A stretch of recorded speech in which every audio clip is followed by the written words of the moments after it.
jump straight into the Community Reach dashboard located as you log in. Now, as part of this, this is really centered for us around enabling sports to, first of all, understand more about their members and how that compares against the community, the populations, so on and so forth, but also then go down to different levels around club and or affiliate specific insights through to demographic based insights as well.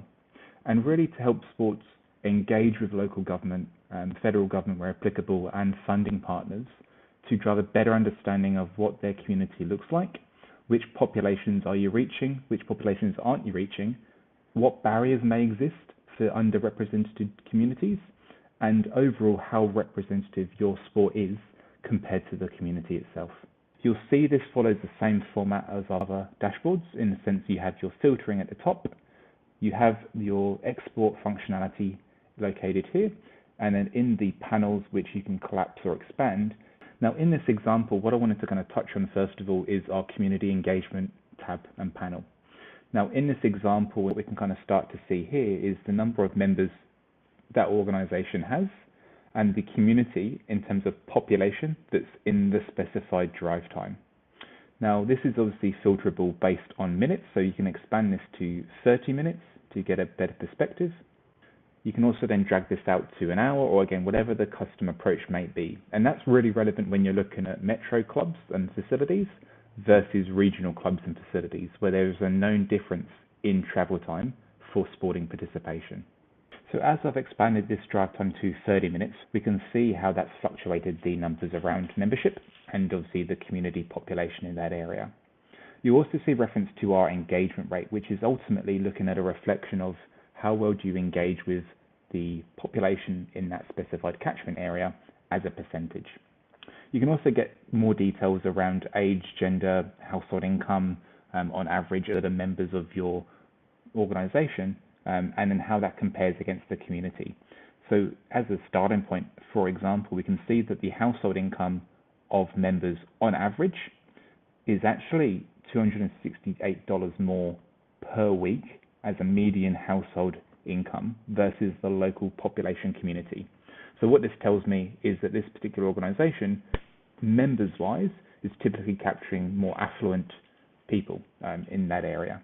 Scrolling down a little bit further, we can also then look at individual clubs and or facilities and how many members are attributed to them, as well as the engagement rate. So again, going back to that percentage of cut through to that particular organization. Now, if I was just to select an individual club as an example and go into the club filter, this will then repopulate all of the data we would have seen prior in the community engagement scorecard, and obviously update the next section, which is looking at where members come from for that particular organization. Now, the idea behind this is that it really helps deepen the understanding of who participates in your sport, how that compares against the population and the local community that your clubs are located in, but also what your reach is as an organization and as a sport. So in this example, we can see the 764 members of that organization, the respective engagement rate when we do look at the drive time area of 30 minutes, so a lot of people. But if I just click into the location here, we can then start to see where the members come from that participate at this venue. So with that pop-up map, I'm just going to set to membership, and I'm also going to look at this from a local government area view. So in the LGA, where that site's located, of the 700 plus members, 396 of them live in the Inner West and in the same area where the site's located. But it is clear that they are attracting people from neighboring LGAs and other areas. And again, that's really important for a sport to understand at a club level in terms of where members are coming from, but also which LGAs maybe are they attracting people from to play at their venues. And what does that mean in terms of the reach and appeal of their clubs? Now, just to remove out of that, I'm also then going to carry on a little bit further down, because we can then segment your membership based on who they are beyond standard demographics. Now, ActiveXchange does license additional third-party household segmentation profiling datasets, and we append over 5,500 variables against that organization's membership base. as well as the population. And what that means is we can understand beyond age, gender, location, who those participants are and members, what other habits, attitudes, interests do they have, and is the population mirroring that same performance. So in this example, we can see more than a quarter of that membership base is what's known as a city sophisticate. So if I go into the help text here, we do have hyperlinks just to more information about that particular cohort, but as a high-level view, these are typically well-educated early to midlife families, mostly owning with some renting properties in the inner urban Sydney areas and Melbourne where applicable.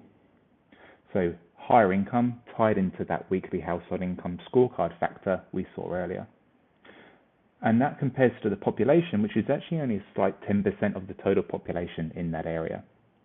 Now, conversely, we can also see some of these other segments which, when I look at the catchment population, for example, young minds, there's a 13%, so more people in terms of population belong to this segment than they do to the leading segment of city sophisticates.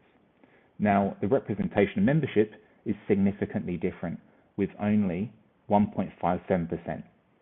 So first of all, who are they that they're underrepresented in? Is that potential market or demand for that organization to attract?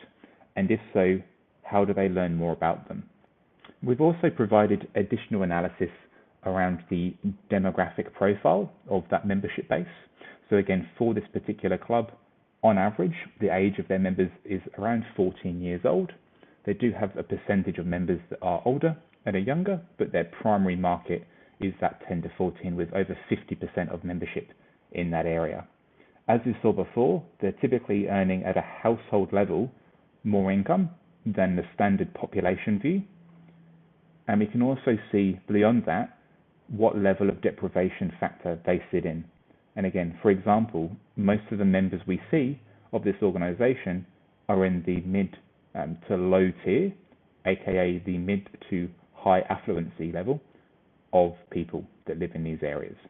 So as you can see, the key areas of the dashboard ranging from the scorecard profile through to the location of members by your clubs and affiliates, and the segmentation to understand how best you can communicate with members, but also your potential market and local community, provides more understanding and insight around your membership base. Ultimately in place to support broader EDI initiatives and metric, as well as greater advocacy and engagement across conversations with local and federal government, right through to your clubs and communities.